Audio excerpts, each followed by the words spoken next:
It's the fourth week in June, which marks Louder with Crowder's fourth installment of Cultural Appropriation Month. Join us each week as we travel the globe, informing and illuminating you on such diverse cultures that make up the wonder that is humanity. This week, the ancient and mysterious culture of Africa. Bumale, bumale, bumale!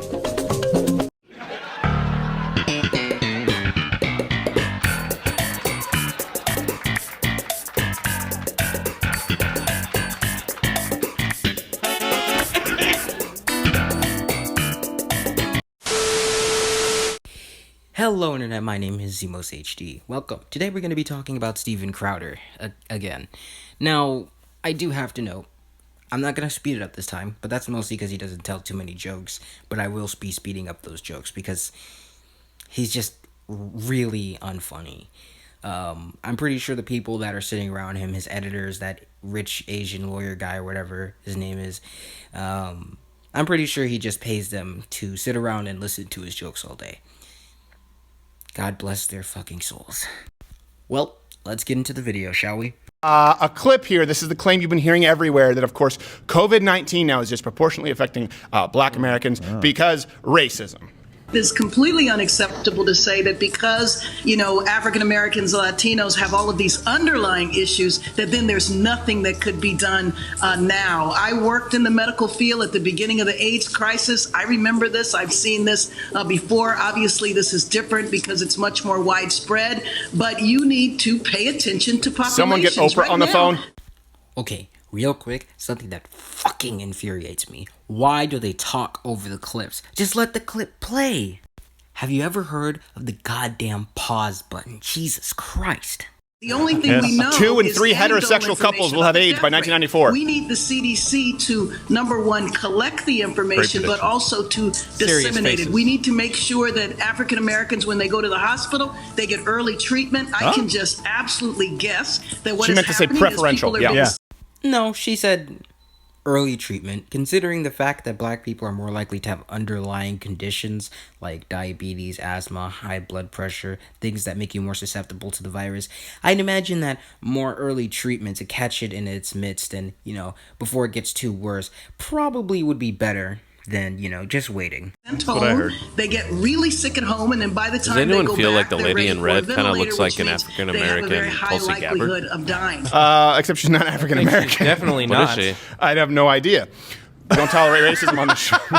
No. I won't make the assumption, Horrible. Bill. No. Yeah. But how will we categorize everyone I have no and give idea. them preferential treatment? So, name tags. first off, I said that because the virus is not a hoax, okay? Right. I'm making sure, but like when people say, did you think AIDS was a hoax? No, the AIDS epidemic was a hoax. Correct. And if you go back and watch the video in which I tastelessly gave my dog AIDS as part of the sketch where Hopper played Tom Hanks in Philadelphia, and people were really upset by that. Have you watched this show?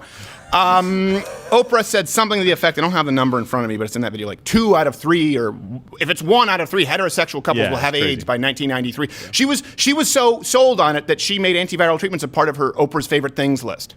What? She just handed them out to the audience, which is a gross violation of medical malpractice. And she's not a doctor. So she blew that out. And then at this portion, of course, similar, 2.5 million Americans minimum will die. Yeah. Well, then it's 100,000 to 240,000 once social distancing. And now it's like, well, maybe it's 60,000. And now they're saying it could be lower than that. Yeah. So it's not that the virus is a hoax at all. We're not saying that. It's not even that in this case, the epidemic is a hoax. Unlike AIDS, this is an actual epidemic that can affect everybody. Right. Yeah. It's the idea that we were sold a bill of goods on which we made actionable steps, and it was the wrong information. Right. And now they're trying to do this to, as they said, provide preferential treatment to people based on race. So, ignoring the Oprah thing, which he provided no evidence for, AIDS was an epidemic. Dusty Smith did a video calling out Steven Crowder. I will link that below. But more importantly, she didn't call for preferential racial treatment. I don't know where you're getting that from, but whatever. Yeah, you're just going to keep lying, I guess. Which some could say, and by some I mean Merriam-Webster could say is racist. Yeah. So let me be really clear about this. Are Black people getting more COVID-19? Yeah. But do we think it's just because are we like shoving them out, like making them walk the plank? Like, all right, Tyrone, get out there, see what happens. I just go to the end of the crescent on this street and let a few people sneeze on you. Yeah. No, The reason is, as we know, people in big cities, why is New York City so much more affected than, say, a place in, I don't know, West Texas? Yeah. Why same thing in a place in a rural area of Kentucky? Why is that not as affected as San Francisco? That's because, and we've known this is not something that I'm not letting the cat out of the bag, that central urban areas where people are just shoved basically into sardine cans, be them subways or buses or San Francisco apartments with 19 roommates, that is more likely to spread the virus. Now, Black Americans are far more likely to live in urban areas. Don't believe me? Look at the lineup when a new pair of sneakers drops. I know that some white people are out of touch with Black culture, but that is not me. Ooh, racial humor. I got a joke too.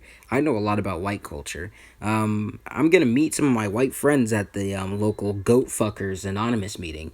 It's a serious problem in the white community, obviously. Yeah, they love the sneaks. 31% more likely than white Americans to live in metropolitan areas or city centers. That's from Stanford, by the way. So are you going to explain any of these socioeconomic factors that go into that, or you're just gonna leave it up in the air? I want to be really clear about that. Here's another reason, okay? We now know that 90% of COVID deaths, particularly, or severe infection rates, they're a byproduct of pre-existing conditions. Yeah. Wow. Particularly heart disease, diabetes, obesity. This is a huge problem. Black Americans, now we can talk about the reason why. I know some people throw out the idea of food deserts, and I would respond with Amazon food cart for 5 years now. You know. You can get any food anywhere in the time, country, not amid a crisis, but any other time, and you can get it cheaper than you would purchase it locally at your bodega. Black Americans have a significantly higher rate of diabetes and obesity. Black men, 1.3 times to be as obese as whites, and then black women being 2.3 times more obese than white women. They're also far more likely to have pre-existing conditions, heart disease, blood pressure. I'm sure there's heart pressure. I'm sure. The Grinch must have had something going on there. How do you know? Okay, before Crowder starts spouting off his jokes, let's talk about the poverty thing. Now, you would think segregation being over, at least the legal part of it, that, the effects of it would largely be gone, but that's not true.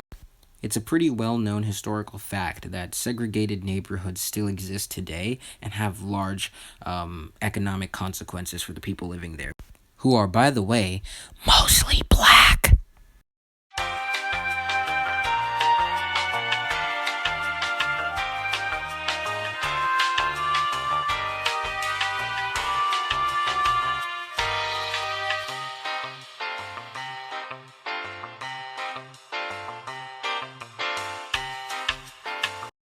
Now, the second really dumb thing you said that I'm going to actually engage with like it's an actual argument was the Amazon food carts thing. Now, this would actually be a great solution if it were true. You see, the way that Amazon food carts works is it usually does a 2-hour delivery from a Whole Foods, since, Amazon owns Whole Foods. There's just one teensy little problem. Besides the fact that an annual Amazon Prime membership usually costs about $120 a year. Okay, so here's the real big problem. Here's the bad meat. Whole Foods are located in middle-class, affluent neighborhoods. So poor people don't have access to good food, which is the entire idea of food deserts. Good job, Crowder. Really good job. That day. There's something wrong with him. Poor guy. And the cardiologist, who was it? Something they say had a congenital heart defect, which led to his immediate incapacitation. And his contraction of COVID-19. Think about that. When his heart boom, boom, boom. His first I was like, why is there brass surrounding his heart? Yeah. Whoever performed that operation, that's not the proper procedure for a stint. No, not at all. Why is there that much extra space? Steampunk surgery. That's got a little valve and valve. Yeah. The Grinch takes Viagra, it's like a train, and Dumbo just... So here we go. They have a 2 times the incident rate of diabetes by midlife. This comes from the CDC and Science Daily. And a new paper shows that actually obesity is the single biggest determining factor right now that we have available in whether you have a severe case of COVID-19, meaning whether you recover from it or you end up with a hospitalization. The stat I have is hospitalization, not death. So that means severe symptoms. Also, by the way, here's another reason. So we have urban areas, and then we have pre-genetic health dispositions.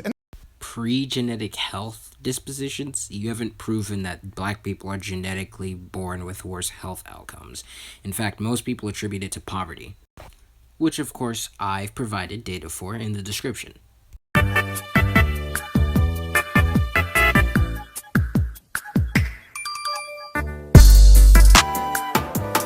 Of course, this is something, if we want to talk about cultural, black Americans have a far greater distrust for people in positions of authority. Think hands up, don't shoot. Right. Listen, I'm not saying that it's ill-founded for a lot of black Americans. Over 20% more likely to distrust police and the criminal justice system. They do not follow COVID protocols as much as white suburban Americans right now. Wow, so no evidence for that claim? Perfect. So that's what's called a non sequitur. It means that his conclusion doesn't follow from the premise.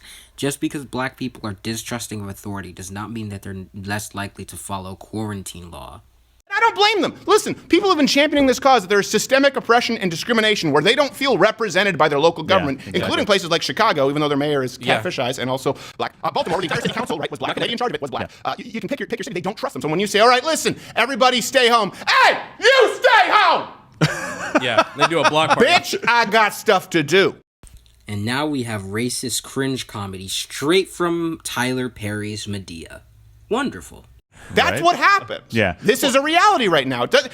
We have to take this into account, and not that there's some kind of genetic trait that is, or systemic discrimination right now proactively that is forcing black Americans into coronavirus-ridden graves. No, they distrust the system, rightfully so. You guys have been saying that more so than anybody else. Pre-existing genetic conditions, and of course the fact that they live overwhelmingly in urban areas. That is a recipe for contracting coronavirus. And so, rather than playing identity politics, I would like to see us educate members of different communities. Just like, is it racist to say, absolutely. hey, listen, China, no more wet markets? This is a moral racist. It's not a moral judgment. Our wet markets are amazing. It's just like wet bar. It's just like wet bar. Just a little marble and dog. And bat. Sometimes we have bat on dog. Yeah, two full of bat eating dogs right now. That's very tasty. Oh man. Well, look, I think something else. It's almost like there are other things that are impacting this number more so than is it black, white, Hispanic, whatever it may be. What about age? If we're gonna play this card, we can have an ageism, right? Yeah. This virus is targeting people that are pretty much older. So is this should we No, be? that's should we correct. be taking, no, what I'm saying is you're correct. We can base all of our policy on that. This disease is ageist. It is ageist, It right? is. But here's the thing: in It's 1918, disproportionately the affecting influenza Edna's. was Yeah. not right. It actually attacked people that were healthy and younger because their immune systems overreacted to it.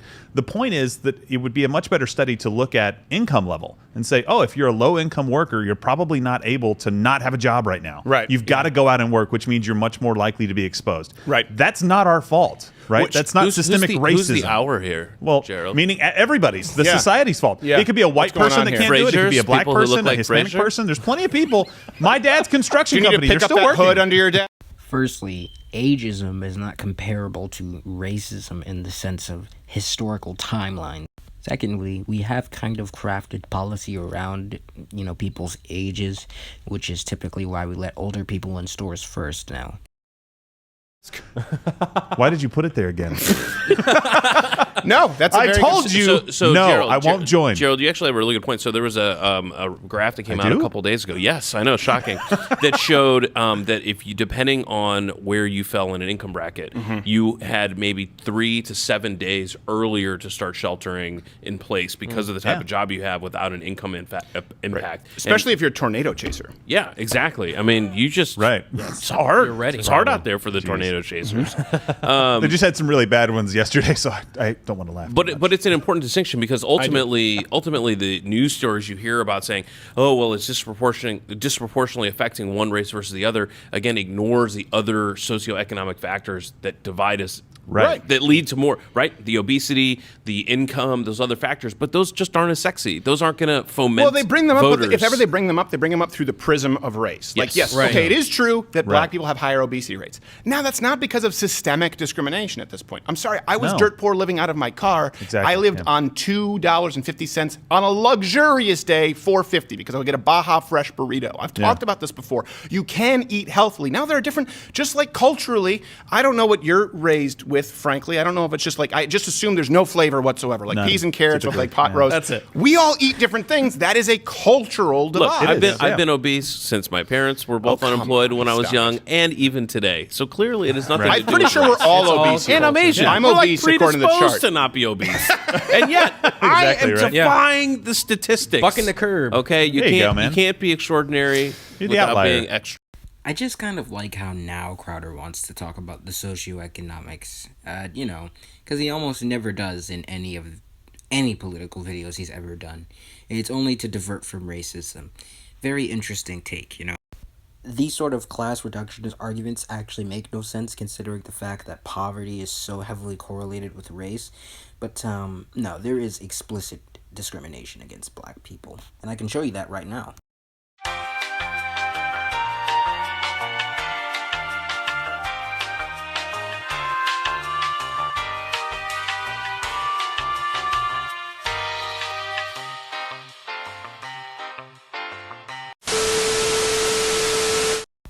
Of course, this isn't the one and only time you see disparities in the healthcare system with black people and their physicians. I just want to make that known. So what have we learned? Well, we've learned that Steven Crowder is a lying bigot who will lie about anything in order to push a narrative.